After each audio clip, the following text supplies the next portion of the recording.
கிருஷ்ணகிரி மாவட்டம் போச்சம்பள்ளி அருகே காதலை முறித்ததால் தனிமையில் இருந்த வீடியோவை அனுப்பி இளைஞர் மிரட்டல் விடுப்பதாக இளம்பெண் புகார் அளித்துள்ளார்.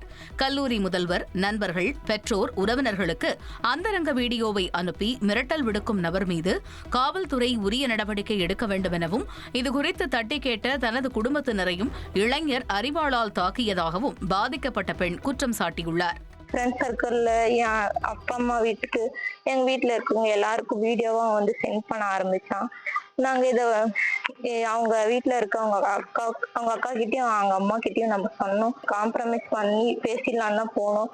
ஆனால் வந்து அதுக்குள்ள அவன் அருவாலாம் எடுத்து எங்களை தாக்க பார்த்தான். கையெல்லாம் வெட்ட பார்த்தான். நாங்கள் எவ்வளவோ போராடி பார்த்தோம். அப்புறம் கயிறை கீழே போட்டு கல்லை எடுத்து அடித்தான். என் கூட பிறந்த அக்காவுக்கு தலையில அடிபட்டு, இந்த கேப்ல அவளோட அக்கா வந்து ஸ்கூட்டில இருந்த லேப்டாப்பு போனையும் எடுத்துன்னு போய் மறைச்சிட்டாங்க. அது கொடுக்கற வரையும் நாங்க போக மாட்டோம்னு சொன்னோம். உங்களால முடிஞ்சது நீங்க என்ன பண்றீங்களோ பண்ணிக்கோங்க, நீங்க எங்க போறீங்களோ போய்க்கோங்க அப்படின்ற மாதிரி அவங்க திமிரா பேசினாங்க. 2 நாள் ஆகுது வந்து கேஸ் எடுக்கிறேன்னு சொல்லிட்டு எல்லாரும் பேசினாங்க. ஆனா இதுவரை எந்த நடவடிக்கை எடுத்த மாதிரி எங்களுக்கு தெரியல. ட்ரெண்ட ஃப்ரெண்ட் ஆக்கிக்கோங்க. தந்தி டிவியின் சப்ஸ்கிரைபர்ஸ் அண்ட் ஃபாலோவர்ஸ் குடும்பத்துல நீங்களும் இணையுங்க.